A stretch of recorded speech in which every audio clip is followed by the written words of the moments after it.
The twin suns of Virelia burned bright above the royal arena.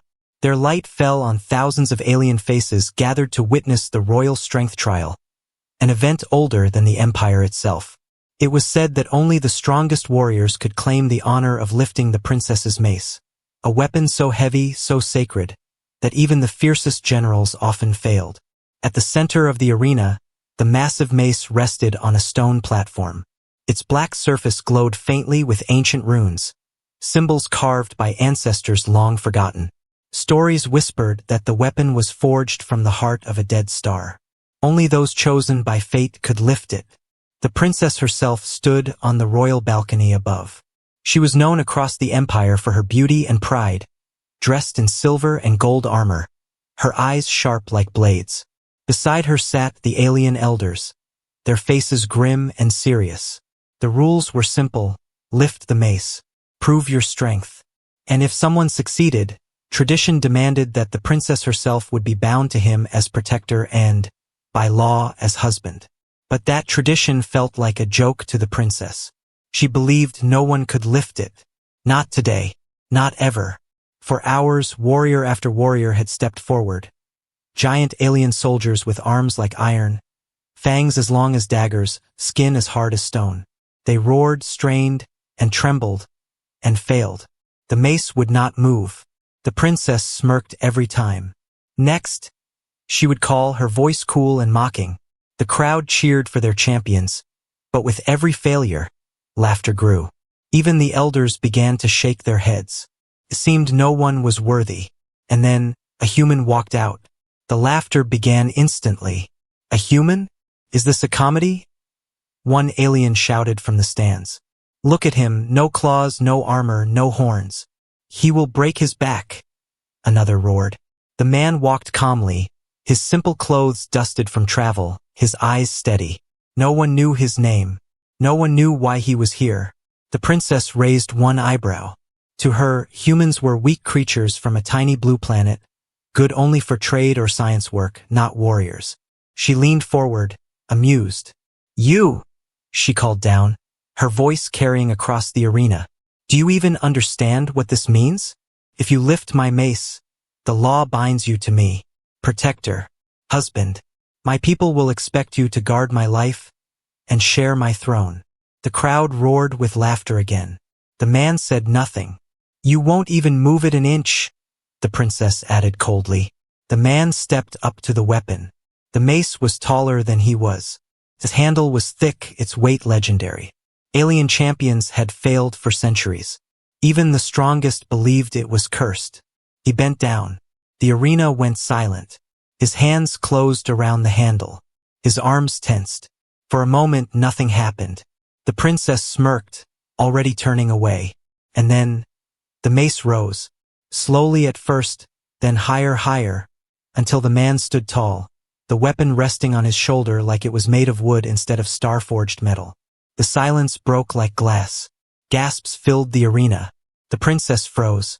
The elders jumped to their feet. Warriors who had trained all their lives stared in disbelief. No, one alien whispered. Impossible. The human looked up at the princess. Calm, steady. His eyes locked on hers. Tradition was clear. The one who lifted the mace could not be refused. Protector, champion, husband. The princess's heart pounded. This was wrong. Completely wrong. You have no idea what you've done, she said, her voice trembling with anger. You think this is a game? You think strength alone makes you worthy? The man's voice was quiet but firm. I didn't come for games, he said. But I won't let go. The elders whispered urgently. The crowd screamed, half in awe, half in rage. The law of the empire had spoken, and no one could change it. The princess stared at the human, her face a storm of emotions. Anger, disbelief, and something she couldn't name. He had lifted the weapon no one else could. He had claimed the role no one expected. And deep inside, though she didn't want to admit it, she wondered if fate itself had chosen him. The arena was no longer laughing. The human stood there, the princess's mace resting on his shoulder, while thousands of alien eyes stared in disbelief. The heavy weapon that had refused countless warriors now looked light in his grip. The princess herself felt frozen. Just moments ago, she had smirked, certain this stranger would fail like all the others. Now her heart pounded so loudly she could barely hear the crowd screaming. "This cannot be," one elder muttered, gripping his staff tightly. "The law is clear, but this is a human." Whispers turned into angry shouts. Some aliens demanded the trial be cancelled. Others cried out that tradition could not be ignored. The princess's people were torn in two, half outraged, half awestruck. The princess stepped forward to the edge of the balcony, her golden armor gleaming under the twin suns. Her voice rose above the chaos. "Stop!" she commanded. The crowd fell silent again. Thousands of eyes turned to her. The human looked up at her calmly, waiting. "You," she said slowly, her voice trembling with anger she couldn't hide. "Do you even understand what you've done? By lifting my mace, you've invoked the oldest law of my people. You've claimed the right to stand by my side as protector, as husband." The word husband burned on her tongue. The human's expression didn't change. He simply looked at her with the same calm eyes. "I only did what anyone would do," he said softly. "You handed me a challenge. I accepted it." The princess's hands tightened on the railing. His voice carried no fear, no pride, no arrogance. That bothered her more than if he had shouted victory. The elders gathered quickly behind her, whispering in harsh voices. "This is dangerous," one said. "The people will riot if we break the law," another argued. "But he is human," the first snapped. The princess turned on them. "Find a way out of this," she hissed. "I will not be bound to some off-worlder who knows nothing of our ways." But even as she spoke, she knew the truth. The law was older than the throne itself. The royal oath bound her people. Whoever lifted the mace was chosen by destiny, and no one, not even the princess, could deny it. Below, the human still stood quietly, the weapon resting on his shoulder. He didn't look like a conqueror or a hero. He looked like a man who had simply done what needed to be done. The princess hated that about him. She wanted him to boast, to laugh, to give her a reason to mock him. Instead, he stood there like the chaos around him didn't matter at all. Finally, the high elder stepped forward. His long silver robes dragged across the balcony floor as he raised his staff for silence. "The law is clear," he said, his deep voice echoing. "The trial of strength is sacred. Its rules cannot be broken. This human has lifted the princess's mace. By our oldest traditions, he is now bound to her as protector, and by right, as husband." The words fell like stones into the arena. Some in the crowd cheered wildly. Others shouted in anger. A fight nearly broke out among two alien factions before guards pushed them apart. The princess's face burned with fury. She wanted to scream that this was madness, that she would never accept it. But the law left no choice. If she refused, the throne itself would lose honor. Her people would see her as weak. And worse, it would make the human look stronger. The human finally lowered the mace and walked toward the royal balcony. He moved with calm confidence, as though he belonged here. The crowd parted nervously. No one stopped him. When he reached the base of the balcony stairs, he looked up at the princess. "You don't even know me," she said coldly. "No," he agreed. "But I will protect you." The simplicity of his words stunned her.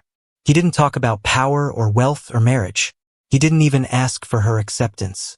He simply made a promise, as though lifting the mace had placed a weight on his shoulders heavier than the weapon itself. The princess turned away sharply so he wouldn't see the confusion in her eyes. She didn't want to admit it, but part of her wanted to know why he had come, why he had lifted the mace at all. The elders began making preparations for the binding ceremony, their voices trembling with both fear and respect. Tradition demanded it happen soon.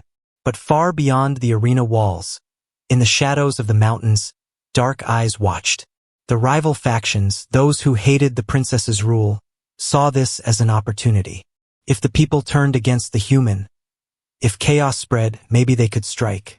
And the human, unaware of the storm gathering around him, simply stood waiting, holding the weapon that had just changed his fate forever.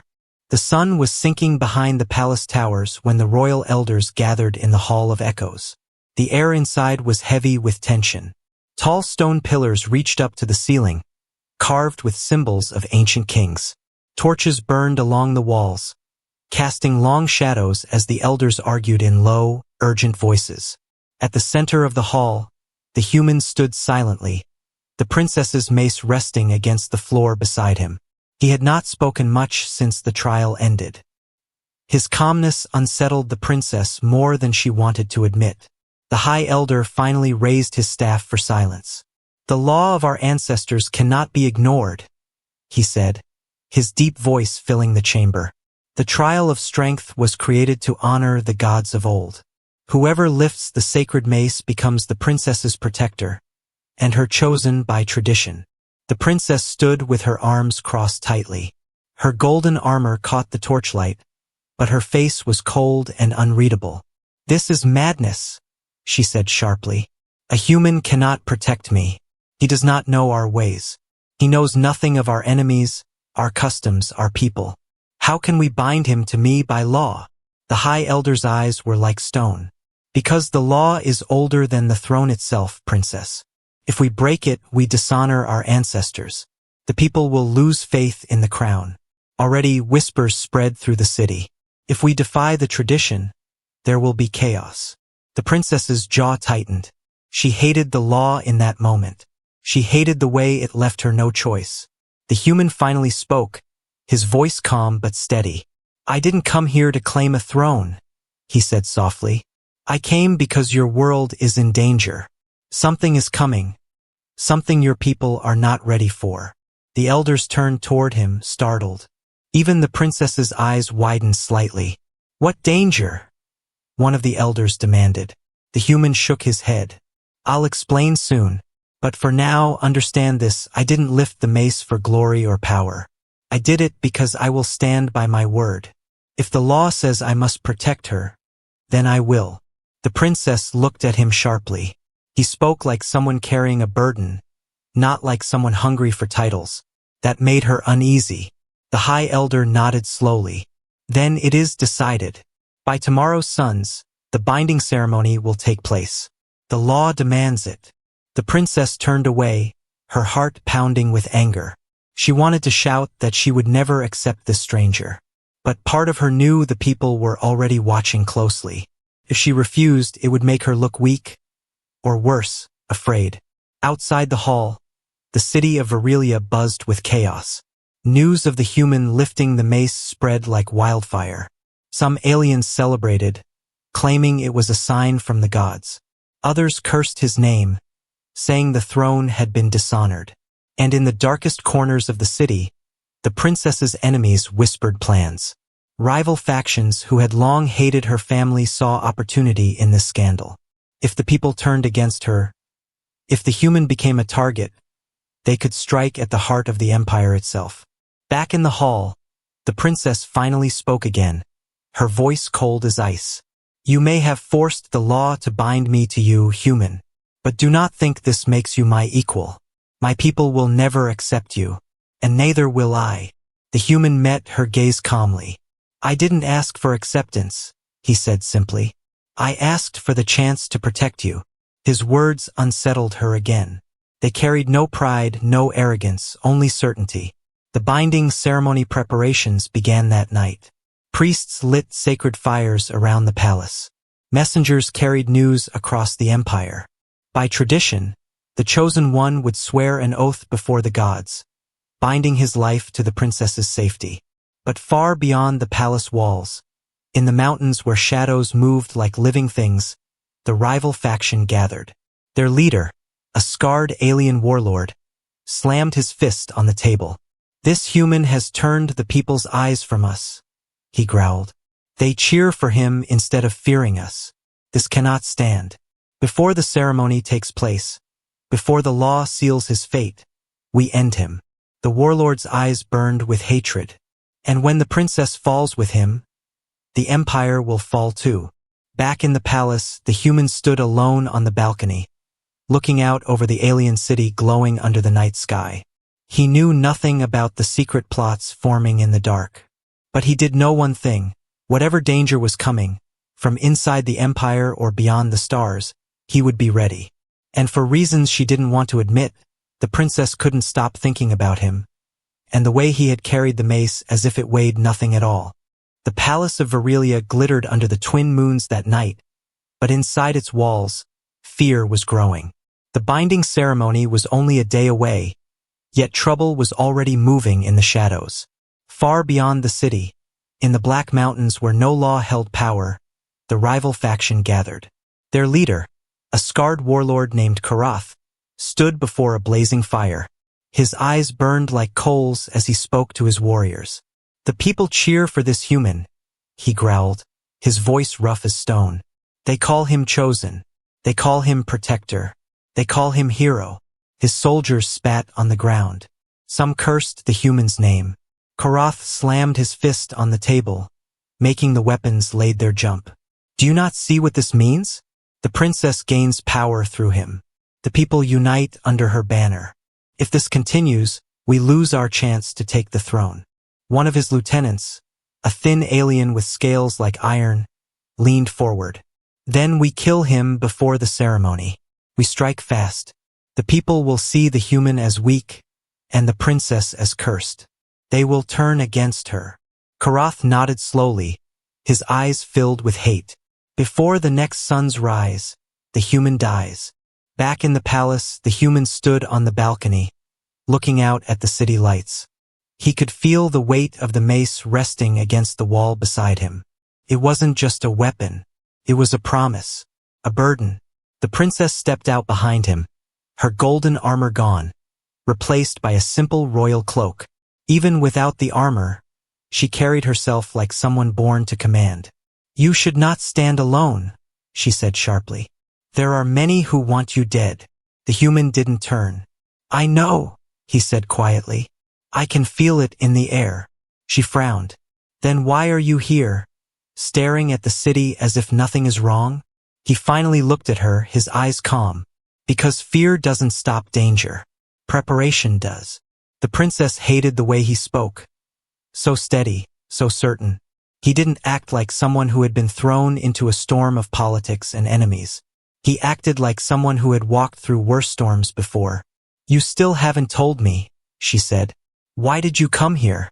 Why lift the mace at all?" The human was silent for a long moment. Then he said, "Because something is coming. Not just your rivals. Something greater. A threat beyond this world. Your people don't see it yet, but I do." The princess felt a chill crawl up her spine. His words carried a weight that made her uneasy. That same night, the assassins came. 3 shadowy figures slipped over the palace walls, their bodies covered in black scales that blended with the night. They moved like smoke, silent and deadly, blades glinting faintly in their hands. The human was still on the balcony when he felt them. He didn't hear them. He didn't see them. He simply felt the danger, the way a soldier feels the shift in wind before a storm. When the first assassin leapt from the shadows, the human was already moving. Steel flashed. The assassin's blade missed by inches as the human grabbed the mace. The heavy weapon roared through the air like thunder, slamming into the attacker's chest. The assassin flew backward, crashing through a stone wall. The second came from the side, quick as lightning. The human ducked under the strike, driving his elbow into the assassin's ribs before sweeping his legs out from under him. The alien hit the ground hard, his weapon clattering away. The third assassin didn't hesitate. He lunged straight for the princess. She stepped back, eyes wide, but before the blade reached her, the human was there. The mace came down like a falling star, the ground cracking under its weight as the assassin barely rolled aside. The palace guards finally arrived, spears raised, but by then it was over. The first 2 assassins lay groaning on the floor. The third fled into the shadows, vanishing over the wall before the guards could catch him. The princess stared at the human, her heart pounding. He stood there breathing steadily, the massive mace resting on his shoulder as if it weighed nothing. "You saved me," she said quietly, almost in disbelief. He looked at her calmly. That was my promise. By dawn, news of the attack had spread through the city. Some said the human had fought like a beast. Others claimed he carried the strength of the old gods themselves. But in the mountains, Korath heard the reports with growing rage. He lives? The warlord roared, slamming his fist again. Then next time we bring an army. Before the ceremony. Before the law binds him to her forever. And as the twin suns rose over Varelia, the humans stood on the balcony once more, watching the horizon. The rival faction was coming. And far beyond even them, the greater threat he had spoken of was still approaching unseen, but growing closer every day. The palace of Varelia was never truly quiet. Even at night, the sound of guards' footsteps, the flicker of torches, and the distant hum of the city filled the air. But inside the princess's private chambers, after the attack, silence reigned. The princess sat near the window, staring at the twin moons hanging above the city. Her golden armor had been replaced by a simple white robe, her long hair falling loosely around her shoulders. For the first time in years, she looked less like a princess and more like a woman carrying the weight of a kingdom. The door opened softly behind her. The human stepped in. He still wore the same simple clothes, though dust and blood from the fight marked his sleeves. The princess's mace rested against his back.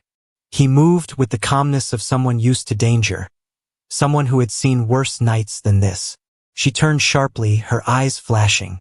You should have been guarding the hall, she said coldly, not wandering into my chambers. He didn't answer right away. Instead, he walked to the center of the room, stopping a respectful distance away. His voice, when he spoke, was calm but firm. I am guarding you, he said, even here, especially here. She hated the way he said it, like it was the simplest thing in the world, like saving her life was no heavier than carrying the mace. You fought like a madman tonight, she said after a pause.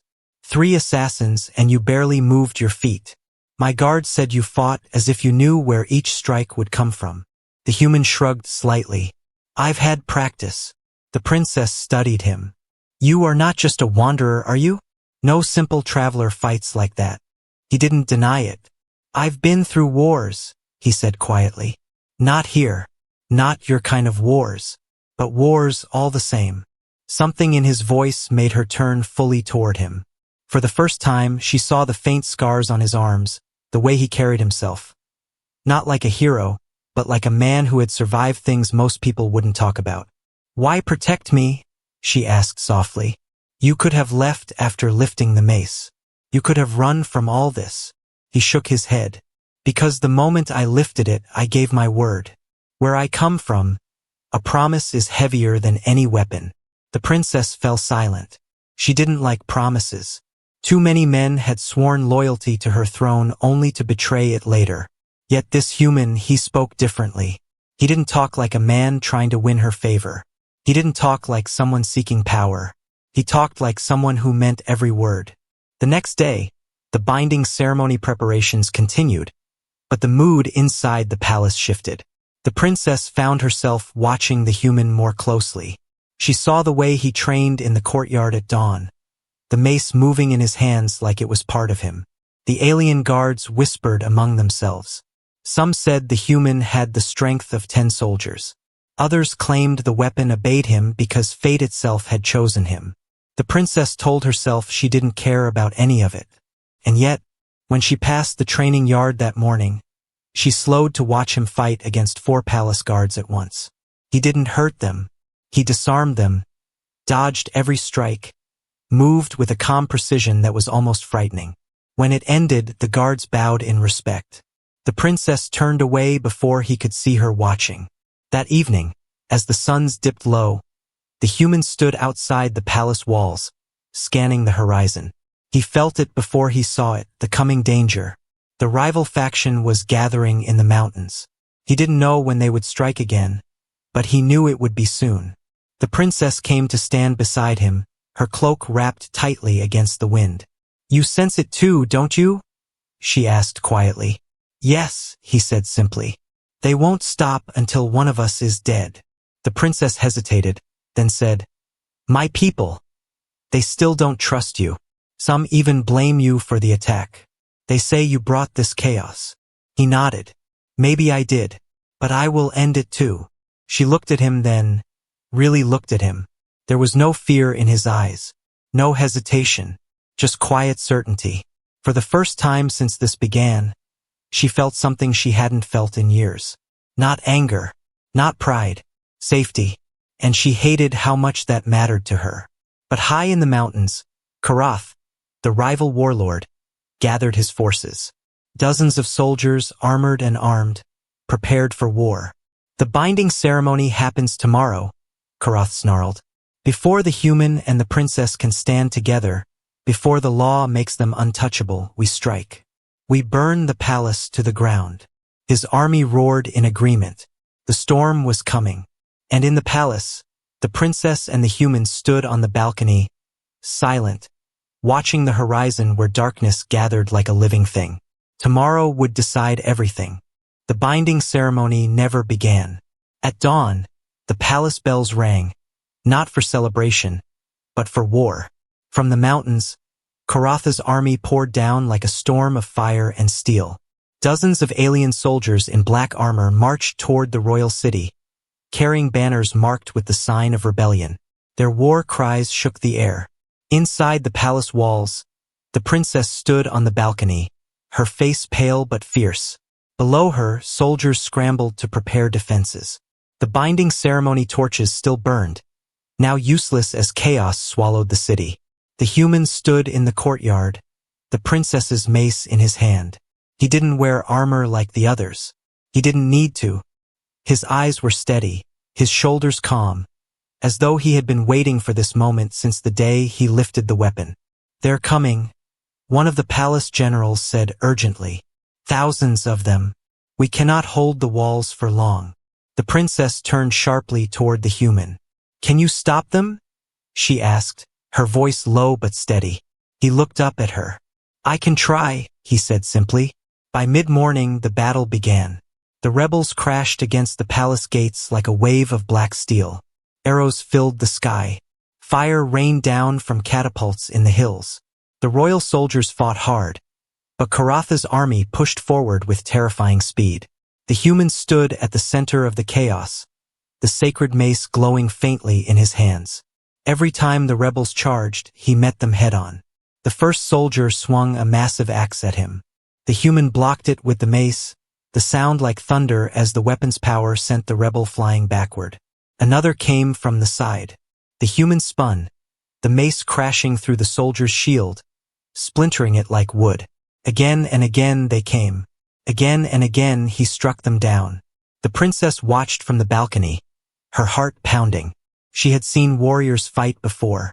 She had seen battles. But nothing like this. The human didn't fight like a man. He fought like a storm given flesh. Karath himself finally entered the courtyard. He was huge, his black armor scarred from old battles, his eyes burning with hate. In his hands, he carried a double-bladed spear taller than most men. Human! He roared, his voice shaking the walls. This ends now.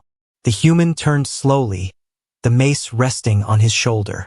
The two men faced each other as soldiers on both sides stopped fighting for a moment, sensing what was about to happen. Karath charged first, his spear moving like lightning. The human blocked the strike, the force shaking the ground. Sparks flew as weapon met weapon again and again. The rebel warlord was strong, far stronger than any man the princess had ever seen. But the human moved with calm precision, every step measured, every strike controlled. At one point, Karatha's spear cut across the human's arm, drawing blood. Gasps rose from the watching soldiers. But the human didn't falter. He didn't even slow down. With a roar, he brought the mace down in a single crushing blow. Karath blocked it with his spear, but the weapon shattered under the force. The next strike sent the warlord crashing to the ground. The rebels froze. Their leader lay in the dirt, defeated. The human stood over him, the mace raised high. One more strike, and Karatha's life would end. But the human stopped. He looked at the beaten warlord, then at the soldiers watching with wide, terrified eyes. Go! the human said quietly. Leave this place. The war is over. The rebels hesitated, stunned. Their leader groaned in pain, unable to rise. Slowly, one by one, they began to fall back. The battle was finished. The princess descended the palace steps, her golden cloak flowing behind her. She walked through the broken gates, past the fallen weapons and the silent soldiers, until she stood before the human. He was bleeding from his arm, dust covering his clothes, but he stood tall, the mace still in his hand. You saved the throne, she said softly. I kept my promise, he answered simply. The princess looked at him for a long moment. She remembered the day he had first lifted the mace, the anger she had felt, the disbelief. Now, standing here amid the ruins of battle, she felt something else entirely. Respect, gratitude, and something deeper she didn't want to name. But far beyond the city, in the cold darkness of space, something stirred. The threat the human had spoken of, the danger beyond this world, was moving closer. And though the princess didn't yet know it, today's battle was only the beginning. The palace of Varelia smelled of smoke and blood when the battle ended. The fires had been put out, the wounded carried away, but the ground still bore scars of war. Broken weapons lay scattered across the courtyard, and the once bright banners of the rebels now lay trampled in the dirt. The princess stood at the top of the palace steps, looking down at the human who had changed everything. He leaned on the princess's mace, his shirt torn, his arm wrapped in a hastily tied bandage. Despite the exhaustion in his eyes, he stood straight, steady, as though the battle had taken nothing from him. The people began to gather in the courtyard, royal guards, servants, merchants who had hidden during the fight. Word had already spread through the city. The rebels had fallen, the throne was safe, and the human had saved them all. And now the ancient law had to be fulfilled. The High Elder stepped forward, his silver robes stained with dust from the fight. His old voice rose above the murmurs of the crowd. By the law of our ancestors, he said solemnly, the one who lifts the princess's mace becomes her protector, her chosen, and, by tradition, her husband. Today the law must be honored. The binding ceremony must take place. The princess turned sharply toward him. Now? After everything? The High Elder nodded. Especially now. The people need this. They need to see the law carried out, to see strength and order restored. The rebels tried to break us today. This ceremony will prove we are unbroken. The princess hesitated. She looked at the human standing below, silent, calm as ever. He hadn't asked for this. He hadn't fought for titles or power. Yet because of one moment, one act of strength, he had become part of a tradition older than the throne itself. The binding ceremony was held that evening in the Hall of Echoes. The hall had been repaired in a rush, its broken windows covered, its torches relit. Hundreds of people gathered outside the palace walls, waiting to hear the outcome. Inside, the air was heavy with smoke from the sacred fires. The princess stood in front of the altar, her golden armor polished but bearing scratches from the battle. She looked at the human standing opposite her. He wore no crown, no royal cloak, only his same simple clothes, cleaned but still marked by the fight. The High Elder raised his staff. According to tradition, the protector swears his life to the princess, he said. He promises to guard her from all dangers, to stand beside her until death, to defend the throne even at the cost of his own life. He turned to the human. Do you accept this oath? The human looked at the princess. His eyes held no fear, no hesitation. I accept, he said simply. The words were quiet but carried through the hall like a hammer striking stone. The High Elder turned to the princess. And you, Princess of Varelia, do you accept the one who lifted the sacred mace as your protector, and by law as your husband? The princess felt the weight of every eye in the hall. She had fought this tradition from the beginning. She had raged against it, tried to deny it. But after today, after seeing him fight for her people, for her throne, she knew what her answer would be. I accept, she said softly. The High Elder struck his staff on the floor. Then by the law of the ancestors, the binding is complete. Outside the palace, the people erupted in cheers when the news spread. Bells rang across the city. The princess and the humans stepped out onto the balcony together. For the first time, the crowd saw them side by side, not as strangers thrown together by chance, but as two lives bound by destiny. The human didn't wave to the crowd. He didn't smile or raise his weapon. He simply stood there, calm as always, the princess's mace resting against his shoulder. The princess glanced at him from the corner of her eye. He looked the same as he always had, quiet, steady, unreadable. Yet something inside her had shifted. He was no longer just a human outsider. He was hers now, hers by law, hers by tradition, and maybe something more she wasn't ready to name. But as the celebrations filled the city, far above the world of Varelia, among the stars, dark shapes moved. Massive ships, silent and cold, drifted closer to the planet. The real danger, the one the human had spoken of, was finally coming. The battle for the throne was over. But the war for the future of Varelia was only beginning.